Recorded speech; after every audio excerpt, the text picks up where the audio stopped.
The Pod Network Entertainment. They still follow that trope because the last time we saw the Krees, they weren't the bad guys. Diba? They weren't assholes. So now they're going to be going back to their diamond mine selves. Diba? So if they do go with Chad Gable, they will be turning heel from out of nowhere. Sure, they'll explain it, but they are still going to follow the script of turning heel with the leader. So I mean, they can just explain it as Chad Gable finally finding students who live up to his standards. Oh, and they'll be assholes.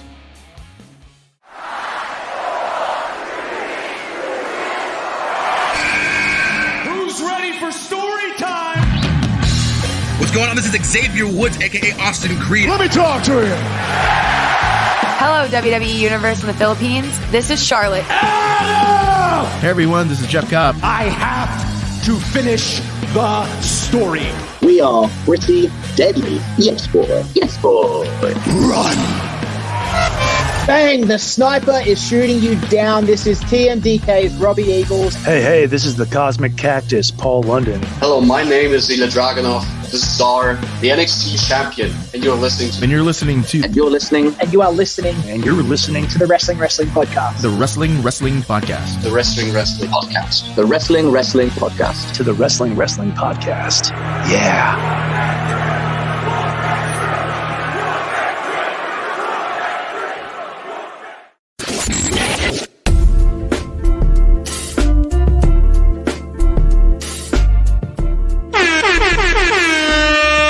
Listening to the longest running weekly episodic Filipino wrestling podcast. This is the Wrestling Podcast. Stan C, Ro Moran, and Emil Nate bringing you our picks of the week. And this is where we highlight our favorite wrestling matches or moments from the past week. I'm going to start with mine, and it's from Monday Night Raw. It's Chad Gable doing his promo to explain why he turned on Sami Zayn and suplexed him right as he was hugging his wife in Montreal. I love this kasi nahinog na yung Chad Gable heel turn that's been teased for weeks and weeks and weeks. Ro, you called this with the suit and all. But he did this in such a way where it wasn't like your stereotypical heel turn na a guy from a group turns heel, everyone else turns bad right after. In this case, sina Otis, Tozawa, and Maxine, they still act like baby faces. And because of that, Chad Gable called them soft. He berated them and eviscerated them in front of the crowd. He called Otis the biggest disappointment. Ginago-gago niya si Tozawa. And then si Maxine, he capitalized on the hate that she gets from wrestling Twitter. And he berated her using basically the same sentiments from the people in the crowd. And if you're listening to this and you're in the know, good for you. But if you're not, the fact that the heel is echoing what wrestling Twitter is saying about Maxine Dupree probably tells you what side of the fence wrestling Twitter is on with regard to the Maxine Dupree conversation. But anyway, I like this because Chad Gable's finally getting to flex his chops as a heel of a different kind. Because every time he's turned heel up to this point, it's always been as a ridiculous heel or a comedy heel. But this time, mas seryoso na siya. He's got that edge to him. And we called this Team Angle of the 2020s on the live stream on Thursday. And I think Chad Gable has a huge, has an opportunity here to, be the Kurt Angle of this generation if you can ramp up the intensity, diba? Pun intended, obviously. So I'm hoping that Chad Gable takes the ball and runs with it, and whether it's really the Creed brothers or the remnants of Alpha Academy, I hope that this new faction can wreak havoc on a Monday Night Raw roster whose other units seem to be on the brink of implosion. Okay, you said that Alpha Academy did not turn with the leader. That's because they're not going to be the group that goes with the leader. Because they're not going to be the guys. Julius Creed, diba? Yeah, exactly. And they still follow that trope because the last time we saw the Krees, they weren't the bad guys. Diba? They weren't assholes. So now they're going to be going back to their diamond mine selves. Diba? So if they do go with Chad Gable, they will be turning heel from out of nowhere. Diba? Sure, they'll explain it, but they are still going to follow the script of turning heel with the leader. So I mean, they can just explain it as Chad Gable finally finding students who live up to his standards. Oh, and they'll be assholes. So they turn with the leader. Pa rin. Kahit pa paano. I mean, that still follows the trope, unfortunately. But it was entertaining. It was nice to address the elephant in the room. Kumbaga, na you do have a leader who was turned into an asshole, and then addressing the rest of his group that didn't follow along the same lines. Diba? So that's a nice narrative win, I think. And goes to show na pinag-iisipan pa rin yung mga storyline decisions na nakita natin on TV. So kudos to them for actually making time for this particular story beat, because you do need it. You can't cross to suddenly Chad Gable has divested himself of the rest of the Alpha Academy because he is a dick and they're not. Yeah, same sentiments here. I love that he did it in a suit. That promo, he's turned heel, and I also love that part where after he berated the members of Alpha Academy, he said, "This is why you got into this academy, right? This is why, this is what you're here for, to take criticisms and make you into better wrestlers." So parang ginaslit nila sila Otis, and basically said, "You're gonna help me win the IC championship," which I think at this point we're all predicting that they're not gonna be the team to help Chad Gable. It's gonna be another team, probably the Creeds, but still, I love that moment. Like it's that fake love that he showed to these guys after turning heel, and that promo was done perfectly. And they explained, that loophole of he's a bad guy now, but he's still associated with the good guys, such as the Alpha Academy. Yeah, so you got that fake love straight to their face. Yep. All right, moving on to the next pick. Let's go to you, Emil. All right, so my pick goes out to the main event of NXT: Trick Williams versus Ilja Dragunov. I think this is their third matchup ever, and this time it's finally Trick winning the NXT title. I love the callback to this Vengeance match of them going into the corners, which a lot of people think they copied off of Ospreay Danielson, but in fact, it was a callback from their previous match at Vengeance, and this time it was Trick who finally got the upper hand. I love that moment, and I love that Trick finally got his moment. I wish na it could have been at the Stand and Deliver or at the what was the next event ng NXT Battleground. Yeah. I wish could have been at that, but I think it's because of the draft, and Ilya is probably going to get called up tomorrow on Raw. So I understand why they had to do it here on NXT. But it was still a great match. For those who didn't watch it live or on Blast TV, it's on YouTube in full. They actually uploaded it. It's on Blast TV. Get Blast TV. Oh yeah, get Blast free. TV. So kung wala kayo Blast TV, get Blast TV or not. Watch this match on YouTube because it's a great one.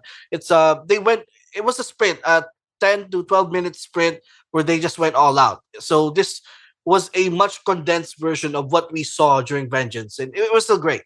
It was still a great match, and Trick finally got his moment. I have a comment about yung spot, that spot. So I understand that it was a callback to the Vengeance Day match, but at the same time, one, the commentators didn't really say it was a callback.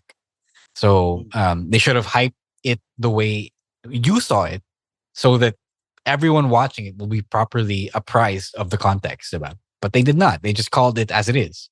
Okay, Torpedo Moscow versus the Trick shot, diba? So, and then because people take it as it is, I didn't even realize it was a callback. And then the Danielson versus Ospreay match just happened with that almost exact same spot. Talagang it will draw comparisons, no matter what your intentions are about it. So let me ask you this though, Ro. Kasi sabi mo, sina Vic Joseph and Booker T, hindi nila na spot, diba, na it was a callback. What if hindi lang talaga nila naisip in the moment? And, sina Ilya and Trick had already planned that with their producer. Yeah, sure. They should have known because they are the ones watching all of this. Diba? They are the first ones to be watching what unfolds in front of them every week. So they should have known, okay, that looks familiar. That's something Excalibur would say. Kasi Excalibur would spot because he does his homework, diba? And kung hindi sinabi ni na Ilya kay na Vic Joseph, gagawin namin to. Ito yung historical significance ng spot na to. Then it's also kind of on them. Because I think you Stan, know. Some people will tell us, okay, myself and Sonny Go would tell us, okay, we're gonna do this. This is the significance of this, and people go out of their way to tell us that because they want that story to be told on air. So with such a big company with all these moving pieces of production, I find it hard to believe that they didn't know or they didn't tell the commentators beforehand or they didn't tell the agents who would tell the commentators or whoever's producing them beforehand. So that's a big miss. Kasi yun tuloy, nangyari na. And then people were comparing it to Danielson and Ospreay. So that's a huge miss, I think, I feel. And because there wasn't, because the Ospreay and Danielson thing happened first, they should have also used the power of editing to avoid those comparisons. Because now people will see that and always think of the first spot, which is the Busaiku to the Oscar spot. So sayang lang. It in a vacuum, it was really nice. That particular moment was really nice, but at the same time, a lot of editing was needed. Some editing was needed there. But going to the match, I really liked it. I also feel the same way now. Okay, this should have happened in a bigger stage, but I know now that Ilya Dragunov likes these shorter matches because it gives him an excuse to go fucking insane. He still goes insane pag 20 plus minutes of match. Pero now that it's only 12 to 15 minutes, even less on air. He's just gonna go batshit crazy, but with all the hard hits and the nonstop coke fueled action of offense. Diba? So that's my favorite part about these shorter Ilya Dragunov matches. He knows what it takes to make it impactful kahit saglit lang. Kahit technically mas malaking canvas ang kailangan mo for a big moment like this. Like Trick Williams' first big championship, right? So he made it make sense. He made it matter, especially by giving Trick a legit war that Trick could say that he endured and survived, right? Actually, I was gonna ask that. Yung fact na Trick finally overcomes Ilya, third time's the charm, finally becomes NXT champion, and it doesn't happen at an NXT premium live event, diba? Na Trick is one of their biggest homegrown stars at this point, and he couldn't get the same moment that Carmelo Hayes got. So what do you think about that? I'm sure it bothers Trick backstage, like behind the scenes. But in kayfabe, who cares, right? The only person who should care is someone like Alexis King, who was chasing clout actively. But in kayfabe, a title shot is a title shot. Why you make the most of it, no matter where you get it. If it's a random NXT, it's a random episode of Raw, random house show. The story is it's a championship match, and this is your big shot. Do not miss your chance to blow. And because he followed through, big moment there. He made the moment big. Just because the moment doesn't seem big on paper, the fact that he followed through made it big.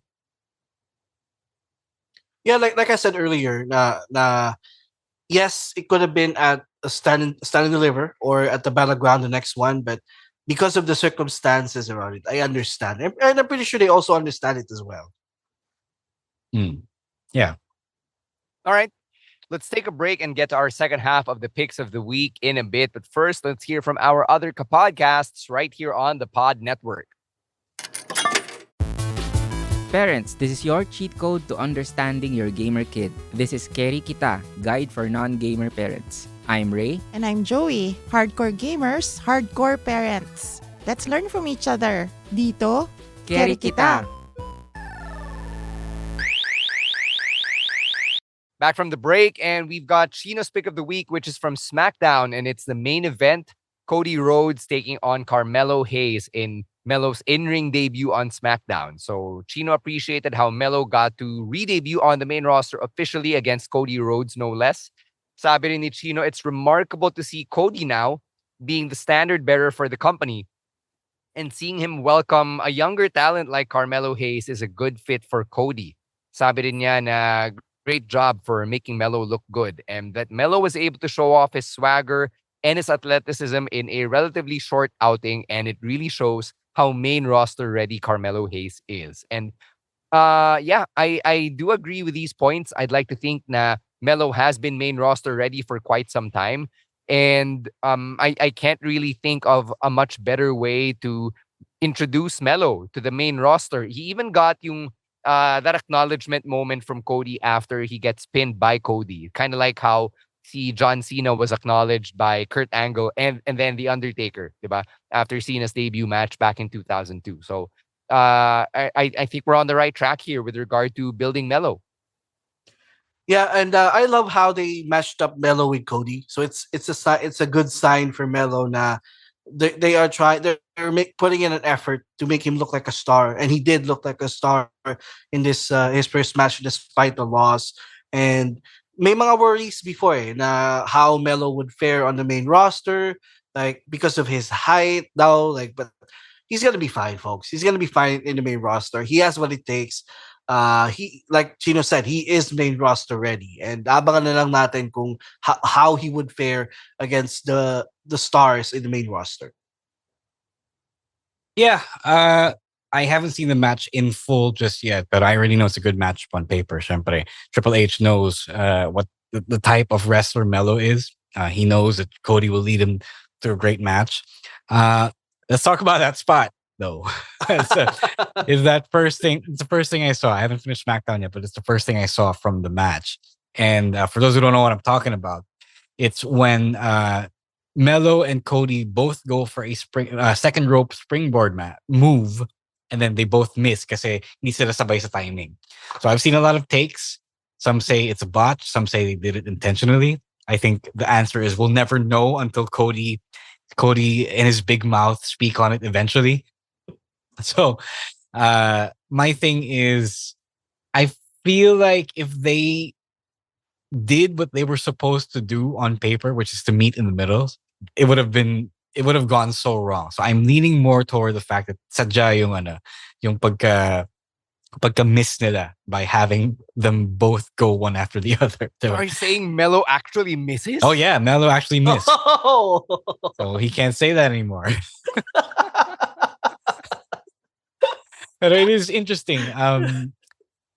I think they knew, and this is me assuming that they did it on purpose. I think they knew that it would get the whole world talking, and it did get the whole world talking, right? So, accomplished pa rin. Yeah, I think it made sense that okay,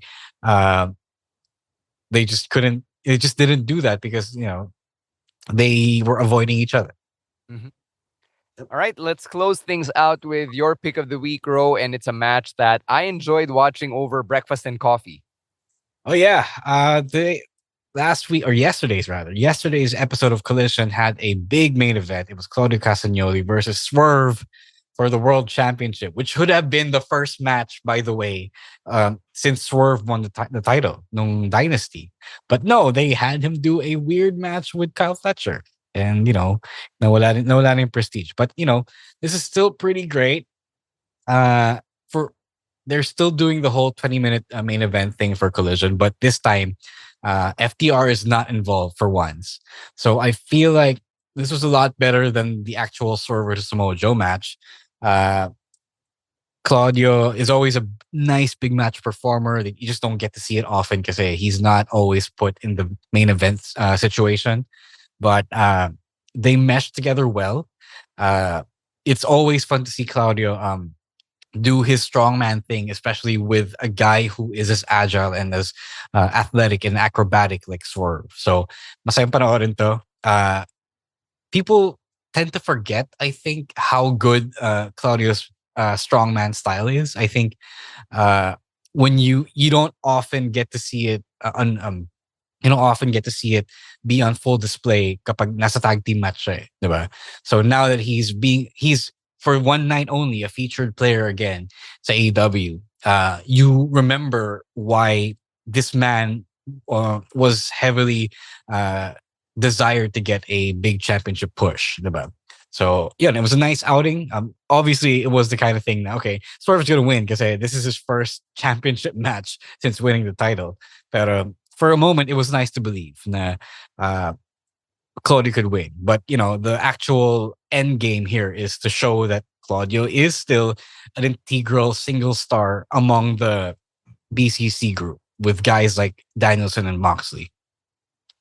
Thank God that we didn't get an FTR House of Black 20-minute main event. That's my complaint about Collision all this time.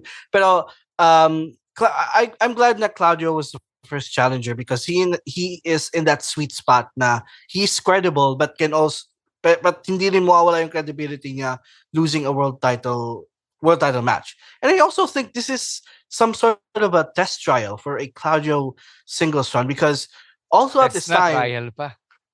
a trial run for Claudio singles run kasi all this time parang utility player lang siya ng BCC eh. Like he's always being used as a tag partner whenever Moxley or Danielson needs a tag partner for a match.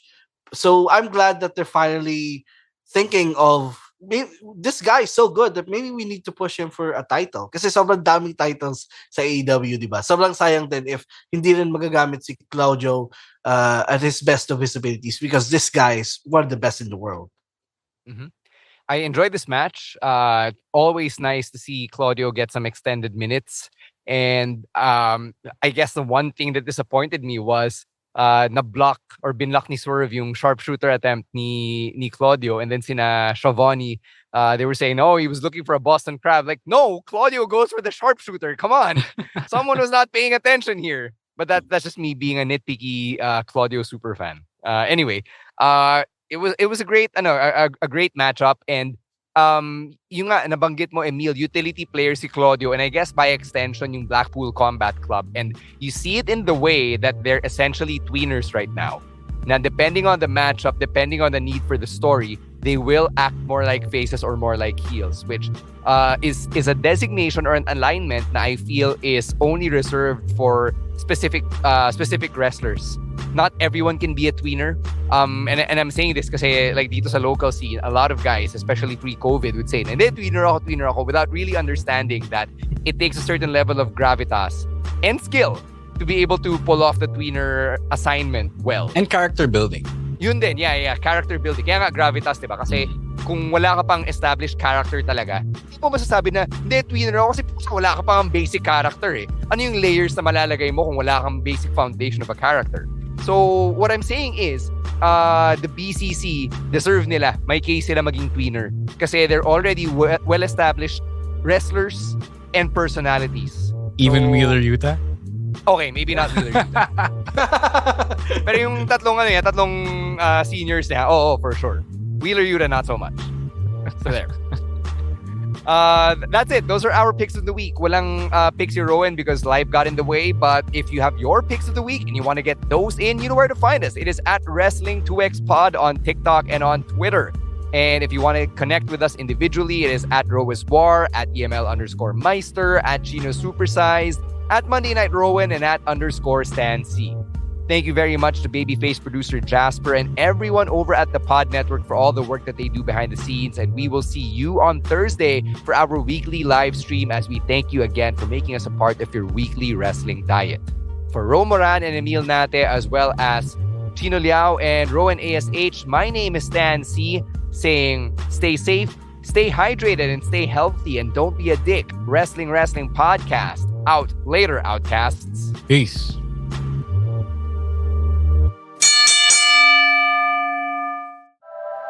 The opinions of podcast creators, hosts, and guests are not necessarily reflective of the official stance of the Pod Network Entertainment, its hosts, or other network programs. The content created by the people behind the podcast is personal and not meant to harm any religion, ethnicity, group, organization, company, or individual.